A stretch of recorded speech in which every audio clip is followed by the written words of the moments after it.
Hello students, welcome to कैटजी online classes.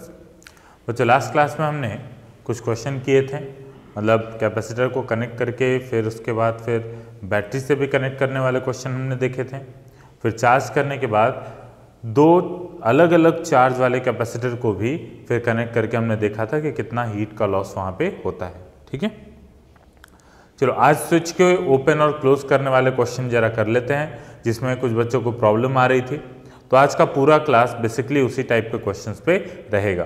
ठीक है, ताकि पिछला जो कॉन्सेप्ट है आपका कि जिसमें पूछा जा रहा था कि स्विच के क्लोज करने से कितना चार्ज का ट्रांसफर हुआ, वो भी आपको आज थोड़ा क्लियर हो जाएगा। ठीक है, देखो सबसे पहले एक क्वेश्चन लिखिए, find heat dissipated in the wire after switch S is closed, after switch S is closed। ठीक है, देखो पहला पार्ट इस क्वेश्चन का, इसी के 4-5 पार्ट हम करेंगे और चीज़ों को सीखेंगे। ठीक, तो दो कैपेसिटर सीरीज में लगे हुए हैं, एक 6 माइक्रोफैराड का, एक 3 माइक्रोफैराड का है, और इसको एक बैटरी से कनेक्ट कर दिया जाता है। ठीक है, बैटरी है 12 वोल्ट की। अब ये 3 माइक्रोफैराड के कैपेसिटर को एक वायर से इस तरीके से लगा दिया जाता है, स्विच एस है इसके ऊपर। ठीक है, अब इसके बाद आपसे पूछा जा रहा है कि जब स्विचेस को क्लोज कर दिया जाएगा तो फिर कितना, इस पूरे स्विचेस को क्लोज करने के बाद कितना हीट डिसिपेट होगा सर्किट में। ठीक है, तो हीट डिसिपेट निकालने का हमने क्या फॉर्मूला पढ़ा था?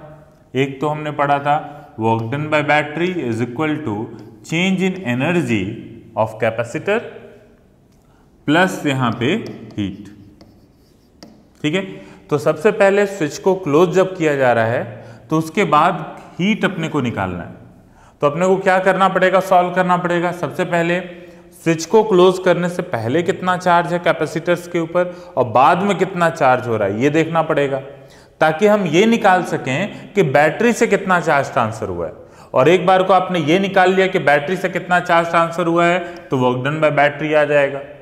ठीक है, उसके बाद फिर अपने से पूछा जा रहा है कि व्हाट इज चेंज, अच्छा ये निकालना पड़ेगा फिर, और चेंज इन एनर्जी। तो अगर आपने इनिशियल और फाइनल चार्ज निकाल लिया तो आप कैपेसिटर का ये तो निकाल ही सकते हो कि इनिशियल एनर्जी क्या है और फाइनल एनर्जी क्या है। क्लियर है बात? तो चलो, तो इसी प्रोसेस में सबसे पहले अपने को चार्जेस निकालने पड़ेंगे, इनिशियल और फाइनल। तो एक बार प्रोसेस मैंने बता दिया है, आप एक बार खुद से ट्राई करो इस क्वेश्चन को। ठीक है, देखो अब मैं इस क्वेश्चन को करने जा रहा हूं। सबसे पहले यहाँ पे स्विच ओपन है, तो इसका मतलब इस स्विच का यहाँ पे कोई असर नहीं है। ठीक है, तो यहाँ से ये वायर तो निकल रहा है, तो स्विच ओपन है, इलेक्ट्रिकल कनेक्शन ही नहीं है, तो आप सीधे सीधे मान सकते हो कि जैसे ये स्विच यहाँ पे है ही नहीं। ठीक है भाई, कनेक्शन ही नहीं था वहां पे। अब 12 वोल्ट की बैटरी है तो 6 3 का 2, और इसका मतलब इक्विवेलेंट इसका 2 माइक्रोफैराड होगा, और चार्ज कितना हो जाएगा 2 × 12 24। तो इसके ऊपर प्लस माइनस 24 माइक्रोकूलम, और यहाँ पे चार्ज हो गया प्लस माइनस 24 माइक्रोकूलम, क्योंकि ये सीखे हुए हैं हम कि सीरीज में चार्ज जो होता है वो इक्वल होता है। ठीक है, अब इसके बाद फिर स्विच को क्लोज करने जा रहे हैं। ठीक है, तो देखो, तो अभी हमने ये देखा था कि सर्किट था 6 और 3 का, 6 माइक्रोफैराड और 3 माइक्रोफैराड। बोर्ड का साइज छोटा है इसलिए नए पेज पे मेरे को इस सर्किट को ड्रॉ करना पड़ रहा है। ठीक है, 12 वोल्ट की बैटरी है, प्लस माइनस यहाँ पे 24 माइक्रोकूलम, प्लस माइनस 24 माइक्रोकूलम, ये केस है। ठीक है, और उसके बाद फिर यहीं पे स्विच लगा हुआ 3 माइक्रोफैराड पे। अब देखो स्विच को क्लोज करने से फर्क क्या पड़ेगा। तो स्विच को जब क्लोज करेंगे बच्चा, यहाँ पे मैं स्विच बना भी देता हूं। ठीक है, तो प्लस माइनस ये चीज, ये स्विच लगा हुआ है यहाँ पे, तो प्लस माइनस 24 माइक्रोकूलम यहाँ पे चार्ज है, 3 माइक्रोफैराड का कैपेसिटर है। ठीक, तो जब एक बार को आपने स्विच को कनेक्ट कर दिया यहाँ से, तो देखो 12 वोल्ट की बैटरी है, इसके ऊपर चार्ज प्लस माइनस, अच्छा ये जो 6 माइक्रोफैराड का कैपेसिटर और ये 3 माइक्रोफैराड के कैपेसिटर हैं, ठीक है। 3 माइक्रोफैराड तो शॉर्ट सर्किट हो गया। शॉर्ट सर्किट का मतलब इसके क्रॉस पोटेंशियल डिफरेंस 0। देखो यहां पे जो पोटेंशियल है वायर में हम चल रहे हैं, तो इसका मतलब इन दोनों पॉइंट का पोटेंशियल क्या होगा, सेम होगा। ठीक, तो पोटेंशियल सेम हुआ तो इसको पोटेंशियल डिफरेंस 0 मिला, इसका मतलब इस पे चार्ज कितना आएगा, 0। ठीक, अब इसके बाद फिर यहां पे इसका मतलब पूरे सर्किट का इक्विवेलेंट कितना बचा, 6 माइक्रोफैराड। 3 माइक्रोफैराड अब कैपेसिटर किसी काम का नहीं बचा, उसके क्रॉस पोटेंशियल डिफरेंस 0 है, तो इसका मतलब चार्जेस कितने आ जाएंगे, 12 × 6 72 माइक्रोकूलम के बराबर। ठीक है, चलिए अगर मान लीजिए आपसे पूछा जाता कि स्विच से कितना चार्ज ट्रांसफर हुआ, ठीक है, जो इसमें कोई जरूरत नहीं है उस चीज को निकालने की, लेकिन फिर भी प्रैक्टिस के लिए हम लोग देख लेते हैं।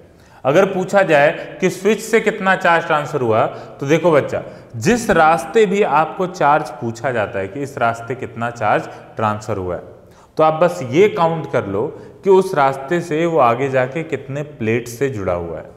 तो जैसे अगर मेरे से पूछा जा रहा है कि इस स्विच से यहां से कितना चार्ज ट्रांसफर हुआ, ये पूछा जाए, तो मैं क्या देखूंगा, इस वायर से कौन कौन से प्लेट्स जुड़े हुए हैं। तो इस वायर से एक प्लेट ये जुड़ा हुआ है और एक प्लेट ये जुड़ा हुआ है। ठीक है, जैसे मैं ये पूछ रहा हूं ना कि स्विच से कितना चार्ज ट्रांसफर हो, मतलब ये 2 प्लेट आगे जाके इस वायर से जुड़े हुए हैं।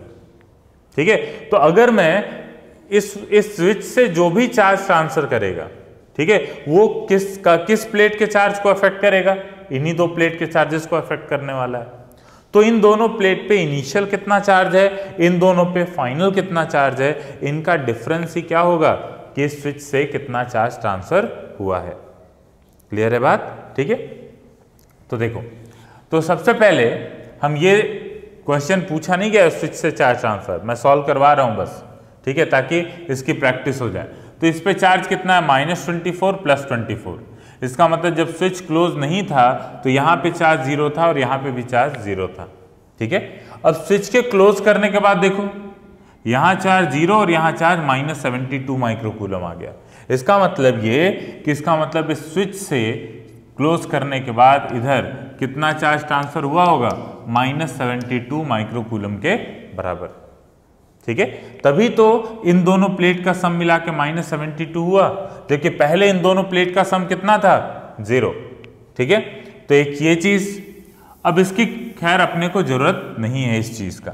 ठीक है, अपने को ये पूछा गया है कि वर्क डन बाय बैटरी निकालना है, क्योंकि हीट निकालने के लिए अपने को चाहिए वो डाटा, और वर्क डन बाय बैटरी निकालना है। तो हम ये देखेंगे कि बैटरी से जो जुड़े हुए प्लेट्स हैं उनके ऊपर कितने का चार्ज का चेंज आया है। ठीक है, तो जरा देखिए, बैटरी से जुड़ा हुआ कौन सा प्लेट है, चाहे आप इस साइड के प्लेट्स को देख लो, चाहे आप इस साइड के प्लेट्स को देख लो, आपकी मर्जी है। ठीक है, तो मेरे को ये लग रहा है कि भाई इधर तो एक ही प्लेट है, और इधर कितना प्लेट देखना पड़ेगा, तो इधर देखो एक प्लेट ये हो गया, एक ये हो गया, एक ये हो गया। अभी ये कनेक्टेड नहीं है, लेकिन इस केस में देखो, एक तो ये प्लेट भी जुड़ा हुआ है, ये प्लेट भी जुड़ा हुआ है, इधर भी प्लेट। ठीक है, तो इससे अच्छा मैं क्या करता हूं, बस एक ही प्लेट को कंसीडर करने के लिए इधर देखता हूं। वैसे भी ले दे के बात बराबर ही होगी, क्योंकि सीधे सीधे यहाँ पे 0 0 तो दिख ही रहा है। ठीक है, लेकिन चलो सबसे पहले ये बताओ, चार्ज ट्रांसफर्ड या चार्ज पास्ड थ्रू बैटरी, ये कितना हुआ। ठीक है, जब स्विच को क्लोज करेंगे तो बैटरी से चार्ज कितना ट्रांसफर करेगा। तो देखो बच्चा, यहां पे +24 है और यहां पे कितना है, +72 माइक्रोकूलम। ठीक है, तो +24 और इधर +72, इसका मतलब ये बैटरी जो है इस सेंस में कितना चार्ज ट्रांसफर की है, बताओ, 48 माइक्रोकूलम के बराबर। ठीक है, तो इसका मतलब ये हो गया 48 माइक्रोकूलम। अच्छा बताओ, वर्क डन पॉजिटिव होगा कि नेगेटिव, तो बैटरी के पॉजिटिव टर्मिनल से पॉजिटिव चार्ज निकला है, इसका मतलब वर्क डन कैसा होगा, पॉजिटिव होगा।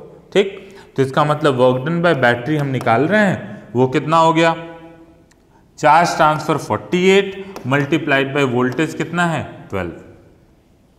ठीक है, तो बच्चा इसको सॉल्व करना, यह आएगा 576 माइक्रोजूल के बराबर। ठीक है, अब इसके बाद अगला केस देखते हैं। देखिए अब हमने बैटरी का वर्क डन निकाल लिया, अपने को क्या चाहिए अब इनिशियल एनर्जी और फाइनल एनर्जी। ठीक है, तो जरा इनिशियल एनर्जी देखो, तो इनिशियल एनर्जी में देखो या तो इसका एनर्जी निकालो अलग, इसका एनर्जी निकालो अलग और दोनों का एनर्जी जोड़ दो, या तो फिर मैं जब इक्विवेलेंट बता रहा था तो उस समय मैंने आपको बताया था कि इक्विवेलेंट कैपेसिटेंस का मतलब ये होता है कि ये दो कैपेसिटर के अगर इक्विवेलेंट की हम बात करें तो ये दो कैपेसिटर मिलके जितनी एनर्जी स्टोर कर रहे हैं इनका इक्विवेलेंट भी उतनी ही एनर्जी स्टोर करे। ठीक है, तो आप सॉल्व करके देख लीजिएगा, चाहे आप इसकी एनर्जी निकालो और इसकी एनर्जी निकालो, दोनों को जोड़ो, या फिर आप एक स्टेप में क्या कर सकते हो, इसका जो इक्विवेलेंट डायग्राम बनता, ठीक है, इक्विवेलेंट डायग्राम आप बनाते तो 6-3 का 2 माइक्रोफैराड और फिर उसके बाद बैटरी लगी है 12 वोल्ट की। ठीक है, तो इसी की एनर्जी निकाल दो डायरेक्ट, ज्यादा आसान हो जाएगा। ठीक है, तो आगे से यही चीज करना, इक्विवेलेंट की ही एनर्जी निकाल देना।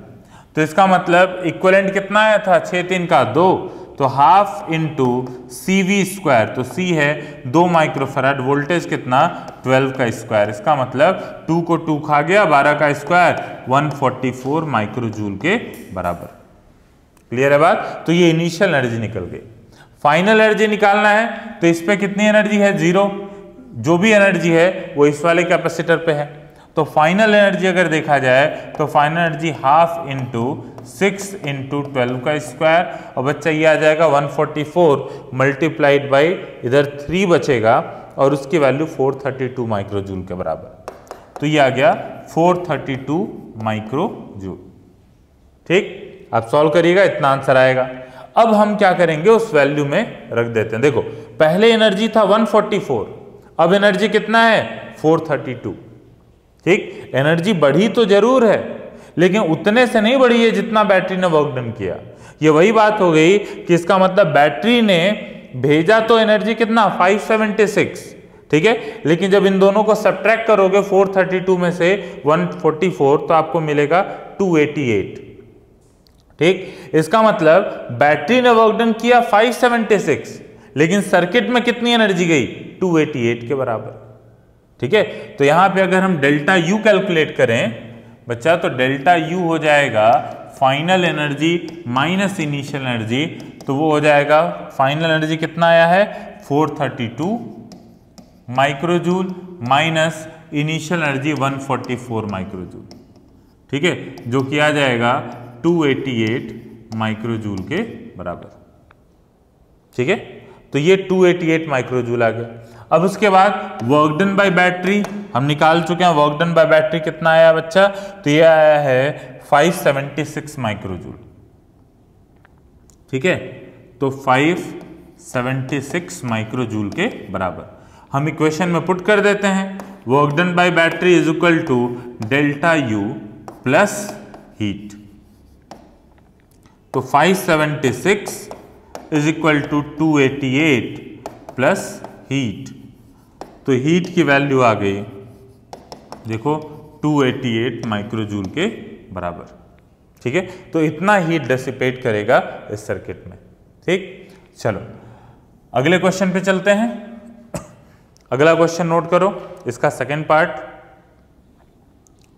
इसको सिंबल में ही मैं देता हूं।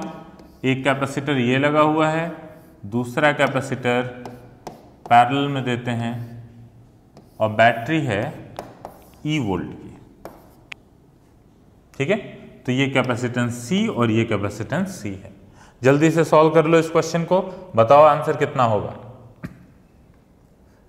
तो एक बार फाइनल सर्किट बना दे। ठीक, तो ये सेकंड पार्ट है इस क्वेश्चन का, एक बार खुद से सॉल्व करो जल्दी से इस प्रॉब्लम को। देखो सबसे पहले एक कैपेसिटर जुड़ा हुआ है ना, तो एक कैपेसिटर जुड़ा हुआ है, एक तो ओपन सर्किट है तो यहां पे कोई चार्ज नहीं आएगा। ठीक है, तो यहां 0 चार्ज आया, यहां पे आ गया प्लस माइनस EC के बराबर कैपेसिटेंस अगर इसका C है तो। ठीक, अब उसके बाद बोला जा रहा है कि स्विच को क्लोज करने जा रहे हैं, तो स्विच को क्लोज करेंगे तो दो कैपेसिटर अपने को मिल गए और दोनों पैरेलल में। ठीक है। तो इन दोनों की बजाय हम ये निकाल लेते हैं कि इनका इक्विवेलेंट क्या है। तो C और C इक्विवेलेंट कितना हुआ 2C, ठीक। तो अब इसके बाद ये E हो गया और इनका इक्विवेलेंट बन जाएगा 2C के बराबर, ठीक। तो सबसे पहले चार्ज निकाल लेते हैं। तो ये हो गया प्लस EC और ये भी प्लस माइनस EC, ठीक। इस पे चार्ज 0 0। तो हम देखो क्या क्या निकालना था, एक तो वर्क डन बाय बैटरी और एक चेंज इन एनर्जी, ठीक है। तो सबसे पहले वर्क डन बाय बैटरी देखो। तो वर्क डन बाय बैटरी देखें तो देखो बैटरी के पॉजिटिव टर्मिनल्स अगर देखा जाए, ठीक है, तो पॉजिटिव टर्मिनल से क्या क्या प्लेट जुड़ा हुआ है, यहां पे तो मात्र एक प्लेट जुड़ा हुआ है, उसके ऊपर चार्ज कितना है प्लस EC के बराबर। अच्छा, बैटरी के पॉजिटिव टर्मिनल से यहां कितने प्लेट जुड़े हुए हैं, यहां 2 प्लेट्स जुड़े हुए हैं, एक के ऊपर है प्लस EC, दूसरे के ऊपर है प्लस EC, इसका मतलब कुल मिला के 2 EC के बराबर। और यहां पे कितना था प्लस EC, मतलब बैटरी ने बताओ इस डायरेक्शन में कितना चार्ज ट्रांसफर किया होगा।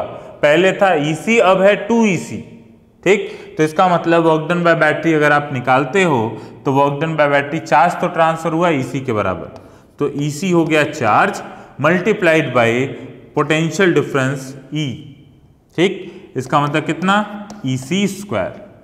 पॉजिटिव होगा कि नेगेटिव, तो भाई पॉजिटिव टर्मिनल से पॉजिटिव चार्ज निकला है, ठीक है। तो ये हो गया work done by battery. Initial energy जरा बता दो कितना है। तो एक कैपेसिटर तो कुछ एनर्जी रखा ही नहीं है, एक कैपेसिटर हाफ CV स्क्वायर, इसका मतलब 1/2 CE स्क्वायर। फाइनल एनर्जी देखी जाए बच्चों तो फाइनल एनर्जी होगी हाफ इंटू, बताओ C इक्विवेलेंट कितना होगा इन दोनों का 2C। मैं इक्विवेलेंट सर्किट की ही एनर्जी डायरेक्ट निकाल रहा हूं, आप अगर डायरेक्ट करोगे तो half CV square half CE square इसकी energy plus half C square इसकी एनर्जी, कितना आंसर आएगा CE स्क्वायर। देखो इससे भी वही आंसर आ रहा है 1/2, दोनों का इक्विवेलेंट कितना 2C multiplied by E square, इसका मतलब 2 से 2 कैंसिल, ये हो गया CE स्क्वायर के बराबर। तो ये फाइनल एनर्जी आ गई, ठीक। अब उसके बाद क्या बोला जा रहा है बच्चा, तो अब अपने को निकालना है कि टोटल हीट कितना हुआ। तो फॉर्मूला लगा देते हैं, work done by battery is equal to change in energy plus heat, ठीक है। तो वर्क डन बाय बैटरी कितना हुआ EC square is equal to energy में कितना चेंज हुआ। तो ये देखो final energy EC square minus half EC square, इसका मतलब चेंज इन एनर्जी कितना 1/2 EC स्क्वायर। फाइनल में से इनिशियल को घटाया। तो देखो बैटरी ने तो काम किया कितने का EC स्क्वायर का, लेकिन एनर्जी कितने से बढ़ी हाफ EC स्क्वायर से, मतलब बचा हुआ EC स्क्वायर क्या चला गया वेस्ट चला गया हीट में, ठीक है। वही कैलकुलेशन से भी आया है हीट, तो इसका मतलब हीट की वैल्यू आ गई 1/2 EC स्क्वायर के बराबर, ठीक है। आसान था क्वेश्चन। चलो इसी टाइप के क्वेश्चन आपको IC2 में कुछ क्वेश्चन दिए गए हैं जिनको आप करोगे, ठीक है। चलो एक और क्वेश्चन उठाते हैं, देखिए थर्ड पार्ट।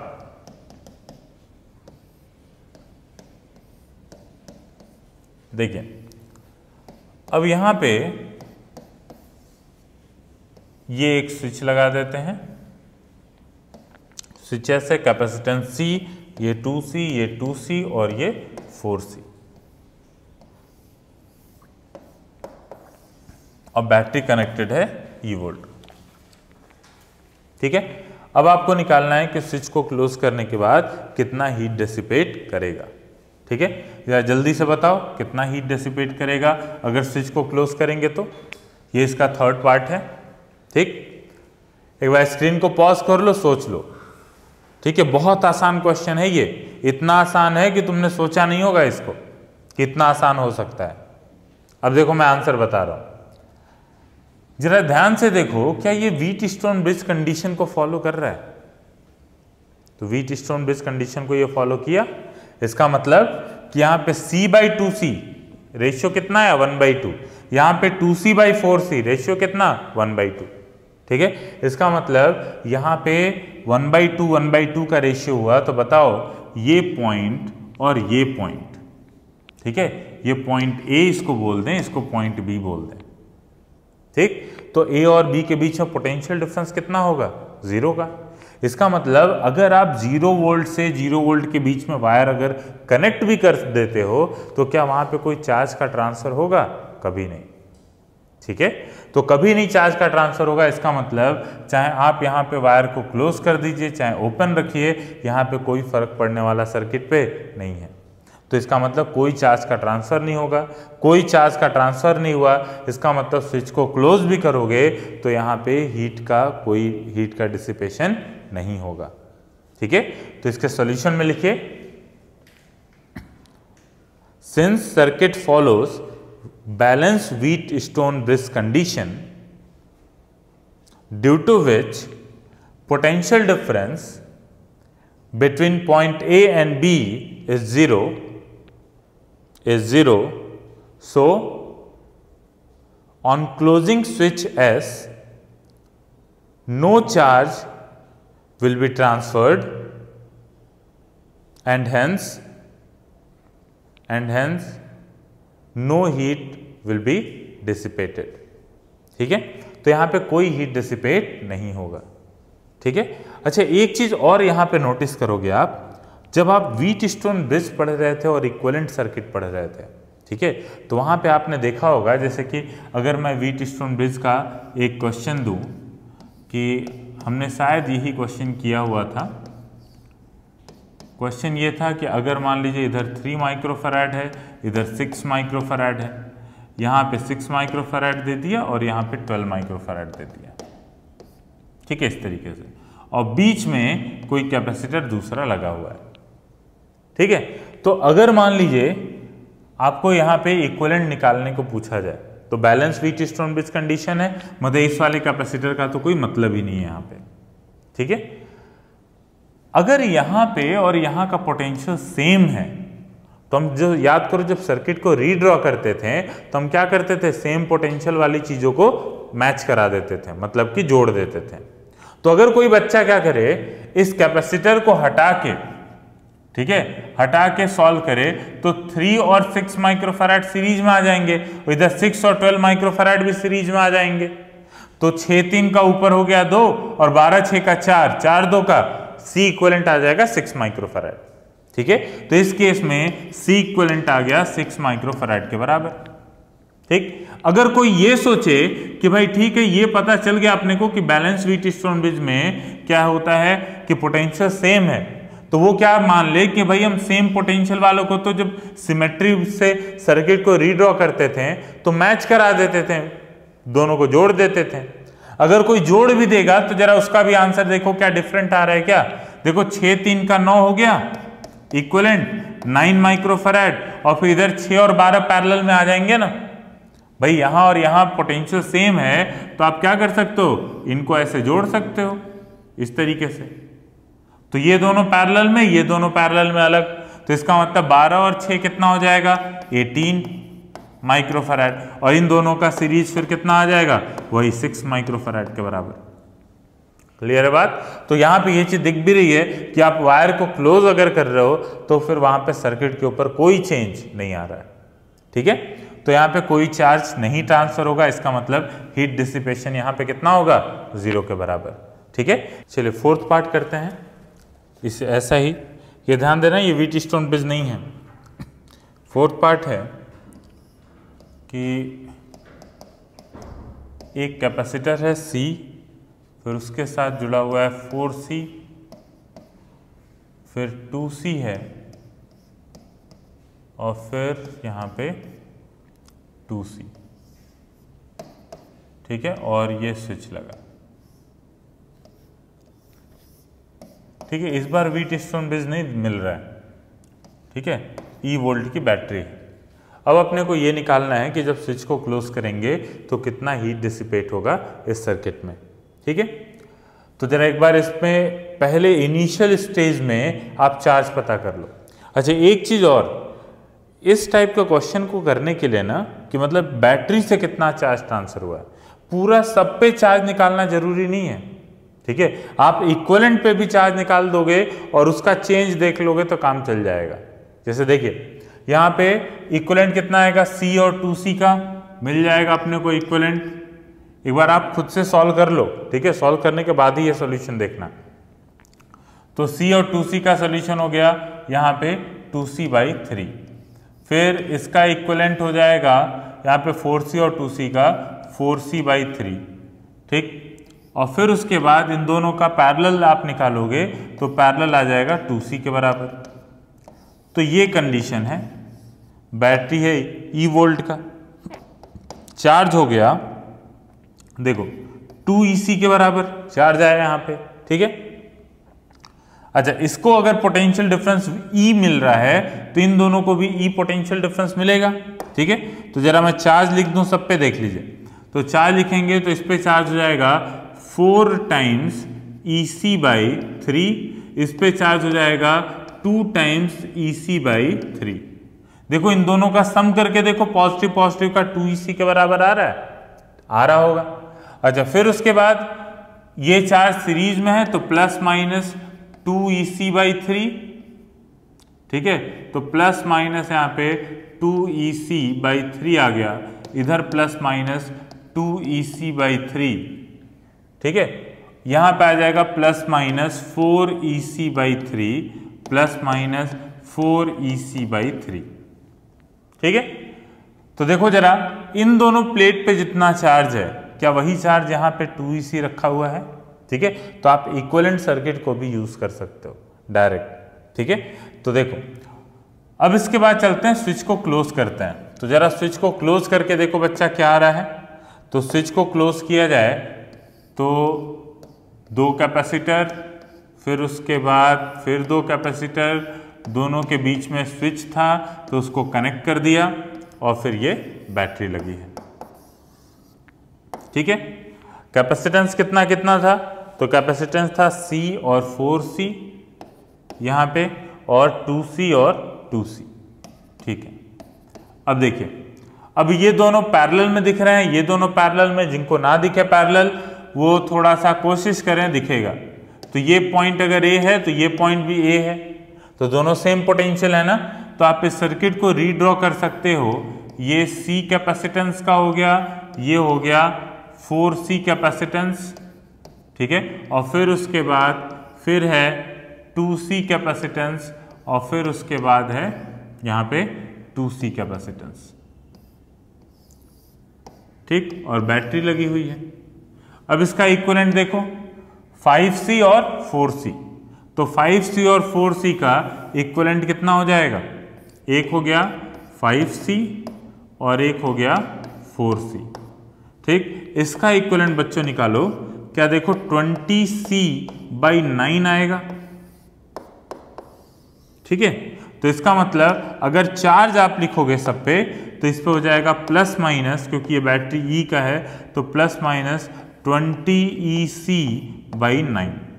इस पे भी charge plus minus 20EC/9 plus minus 20EC/9, ठीक है।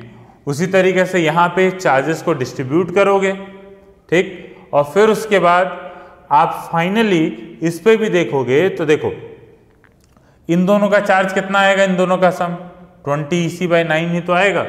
मतलब यहाँ पे जो भी चार्जेस आएंगे उनका सम जो होना है वो 20EC/9 ही होना है, ठीक है।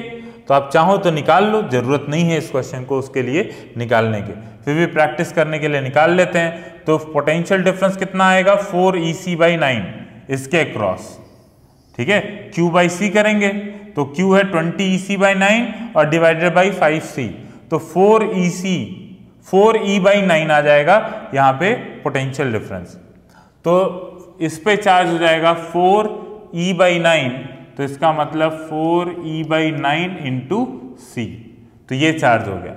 इस पे 4E/9 मल्टीप्लाइड बाई 4C, तो ये हो जाएगा 16EC/9, ठीक है।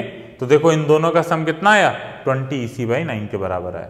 तो हम डायरेक्ट ये चीज यूज कर सकते थे चार्ज ट्रांसफर निकालने के लिए, ठीक है।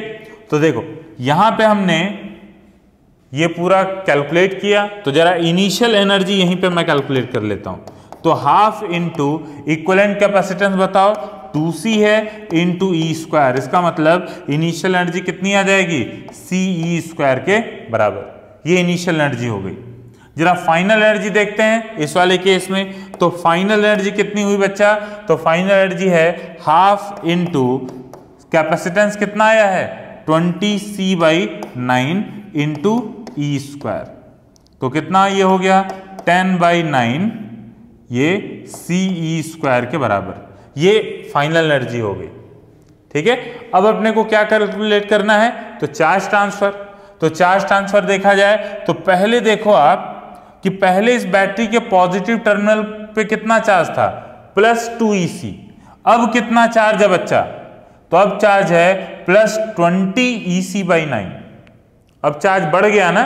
ठीक है, तो इसका मतलब अगर डेल्टा Q मैं निकालता हूं तो डेल्टा Q होगा 20EC/9 माइनस, ठीक है, ये -2EC जो बैटरी के स्विच को क्लोज करने से पहले ये वाला चार्ज है बैटरी के पॉजिटिव प्लेट से जुड़े हुए कैपेसिटर प्लेट पे, और ये बाद का चार्ज है।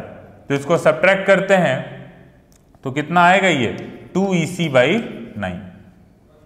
ठीक है, तो ये डेल्टा हाँ सही है 2EC/9। इसका मतलब वर्क डन बाय बैटरी बताओ कितना हो गया? ये हो गया 2EC/9 मल्टीप्लाइड बाई ई, इसका मतलब 2E²C डिवाइडेड बाई 9।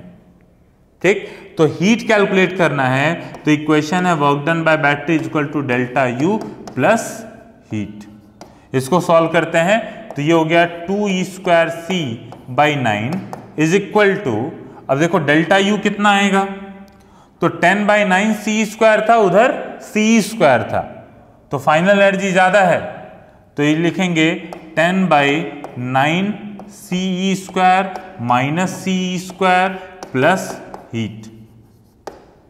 ठीक है, इसको सॉल्व करना 1/9 CE² आएगा और इससे सब्ट्रैक्ट होके हीट की वैल्यू बच्चा सॉल्व करना आ जाएगी 1/9 CE² के बराबर। ये हीट आएगा इस केस में। ठीक है, तो ये आंसर है अपना। चलिए ऐसे ही 2 क्वेश्चन और मैं देता हूं जो आपके लिए होमवर्क रहेगा, उसको सॉल्व करिएगा। ठीक है, क्वेश्चन है, देखो ये फिफ्थ पार्ट था ना। फिफ्थ पार्ट क्वेश्चन ये है कि एक बैटरी है। नीट वालों में इतना क्वेश्चन नहीं आएगा। ठीक है, नीट वालों के लिए शुरू के 3 ही थे। ठीक है, उसके बाद फिर ये इतना कठिन नहीं पूछा जाएगा। अब देखिए ये 60 वोल्ट, ये 60 वोल्ट है और फिर उसके बाद यहाँ पे 2 माइक्रोफैराड का कैपेसिटर लगा दिया। ये 2 माइक्रोफैराड का कैपेसिटर है। ठीक है, स्विच को क्लोज करने के बाद का कंडीशन पूछा गया। ठीक है, कि कितना हीट डिसिपेट होगा। मैं आंसर बता दे रहा हूं, आंसर एक बार चेक करिएगा। इनिशियल एनर्जी आएगा इसमें 8640 माइक्रोजूल, फाइनल एनर्जी आएगा 9000 माइक्रोजूल पूरे सर्किट का। ठीक है, आप जब भी एनर्जी निकालना है इक्विवेलेंट कैपेसिटेंस की डायरेक्ट एनर्जी कैलकुलेट करना, अलग अलग करके जोड़ने की कोई जरूरत नहीं है। ठीक है, अच्छा इसमें थोड़ा सा ये है कि 2 बैटरी वर्क डन कर रही है। ठीक है, तो 2 बैटरी वर्क डन कर रहा है, फिर उसके बाद तो दोनों का वर्क डन आपको देखना पड़ेगा। तो एक बैटरी पॉजिटिव वर्क करेगी, दूसरी बैटरी नेगेटिव वर्क करेगी।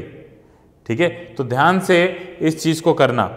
ठीक, टोटल हीट आएगा 360 माइक्रोजूल। ये नीट वाले बच्चे इसको अटेम्प्ट ना करें। ठीक है, इतना नहीं आएगा उनके कोर्स में।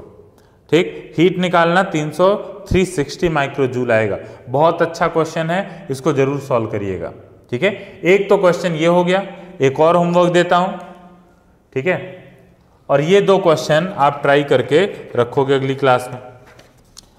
अगली क्लास में आपको एक और नया टॉपिक शुरू करेंगे जिसमें क्या होगा कि कैपेसिटर के प्लेट का सेपरेशन चेंज करेंगे। ठीक है, तो कैपेसिटेंस चेंज करने पे चाहे वो आप सेपरेशन चेंज करो या बढ़ाओ चाहे घटाओ, तो फिर क्या क्या चेंजेस आते हैं चार्ज पे, पोटेंशियल पे, फील्ड पे, एनर्जी स्टोर पे, वो सब सारी चीज़ें हम नेक्स्ट क्लास में देखेंगे। ठीक है, देखो तो 6th पार्ट है आपके लिए क्वेश्चन 6 माइक्रोफैराड, फिर उसके साथ जुड़ा हुआ है 6 माइक्रोफैराड और फिर उसके बाद स्विच है 6 माइक्रोफैराड का एक और कैपेसिटर, और इसको हम कनेक्ट कर रहे हैं एक 10 वोल्ट की बैटरी के साथ। ठीक है, ये क्वेश्चन है, ये स्विच है। ठीक, इनिशियल एनर्जी निकालोगे बच्चा, आपका आएगा आंसर 150 माइक्रोजूल और फाइनल एनर्जी आएगा 200 माइक्रोजूल, मतलब स्विच को कनेक्ट कर देने के बाद। ये दोनों पैरेलल में आ जाएंगे। फिर स्विच को ओपन कर रखोगे तो इस पर कोई चार्ज नहीं आएगा, 6 और 6 का सीरीज कॉम्बिनेशन 3 हो जाएगा। ठीक है, तो चार्ज आ जाएगा 30 माइक्रोकूलम और 30 माइक्रोकूलम। ठीक, लेकिन जब स्विच को क्लोज कर दोगे तो 6 और 6 का यहाँ पे पैरेलल हो जाएगा 12, और 12 और 6 का सीरीज हो जाएगा 4, तो फिर चार्ज आ जाएगा 40 माइक्रोकूलम। ठीक, तो एनर्जी निकालिएगा, initial 150, final 200 microjoule, battery work done करेगा 100 माइक्रोजूल और हीट आएगा 50 माइक्रोजूल के बराबर। ठीक है, तो इस क्वेश्चन को तो मैं डिस्कस नहीं करूंगा नेक्स्ट क्लास में, आसान क्वेश्चन है। ठीक, जो पिछला क्वेश्चन है उसको मैं डिस्कस करूंगा। ये क्वेश्चन नीट वाले बच्चे भी चाहें तो ट्राई कर लें। ठीक, तो चलो नेक्स्ट क्लास में हम लोग नया टॉपिक शुरू करेंगे एक क्वेश्चन को बताने के बाद। ठीक है, चलिए अभी के लिए thank you, have a nice day.